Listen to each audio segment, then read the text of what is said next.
변호사님, 의뢰인이 거짓말하는 경우도 많아요? 왜 이렇게 어색하냐? 다시 할게요. 의뢰인이 거짓말하는 경우도 많아요?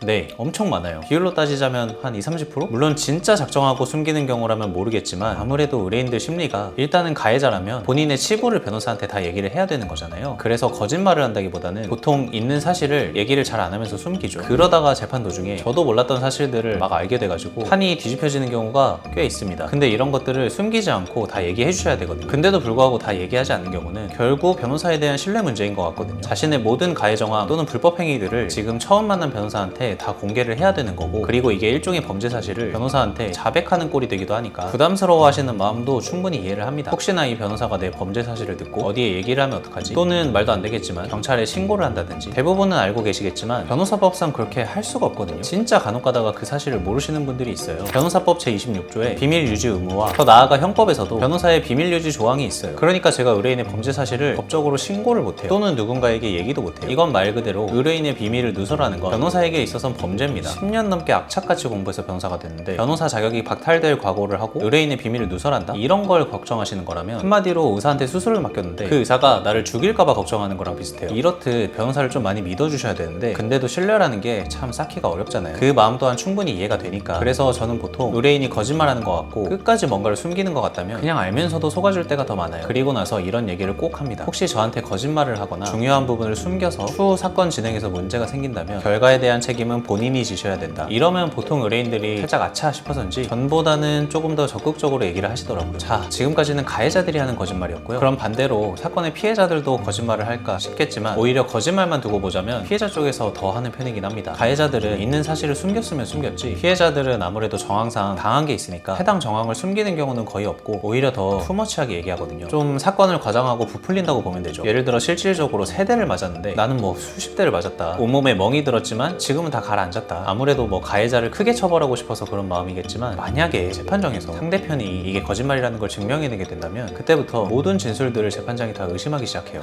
이거 거짓말이었어? 그럼 이거는 진술이 뭔가 수상한데? 이렇게 재판장이 계속 의심을 하다 보면 정작 실제로 맞았던 그 세대조차도 인정을 못 받을 수도 있어요. 그리고 변호사 입장에서는 이런 상황이 진짜 수치스럽습니다. 단순히 의뢰인이 저한테 거짓말을 한 게 수치스러운 게 아니라 제가 그 거짓말을 의뢰인을 믿고 당당하게 거짓말을 대신 해줬다는 거죠. 그리고 진짜 수치스러운 건 제가 거짓말을 들켰다고 해서 재판을 멈출 수가 없거든요. 저는 계속 판사나 검사한테 추궁을 받아요. 그러면 저도 기계가 아닌 사람이다 보니까 막 꿀먹은 벙어리 마냥 말문이 갑자기 턱 막히게 되는 거죠. 그런 상황이 변호사로서는 진짜 치욕스럽습니다. 말 그대로 재판정에서 수많은 사람들이 보는 상황에 애마냥 일방적으로 혼나고 있는 상황이에요. 저는 그나마 젊은 축에 속해서 망정이지, 나이가 한 50은 넘은 변호사님이 자기보다 나이도 어린 판사나 검사한테 공개적으로 그런 추궁을 받게 되면 저보다 한참은 더 치욕스럽겠죠. 그러니까 자기가 아무리 피해자라고 해도 피해 정황을 부풀려서 거짓말하는 행위는 진짜 오히려 악수입니다. 차라리 저한테 사건 당시 있었던 일 그대로만 얘기하시면 오히려 제가 형량을 더 높일 수 있는 방법을 찾아드릴게요. 그러니까 몇십 대를 맞은 것보다 세대를 맞았지만 그 세대가 얼굴과 명치 위주였다? 그러면 저는 보통 이렇게 의심을 할 것 같아요. 타점을 정확하게 얼굴과 명치를 노렸다? 그 사람 혹시 운동을 하지 않을까? 근데 알고 보니 진짜 이종격투기 선수였다면 이러면 가해자에 대한 형량이 껑충 뛰거든요. 그러니까 전적으로 변호사를 믿어주시는 것이 최우선이고, 당장 처음 만난 변호사를 신뢰할 수 없다 할지언정 변호사라는 직업 자체를 신뢰해 주셨으면 좋겠다 하는 생각입니다. 이상 양태형 변호사였습니다. 감사합니다.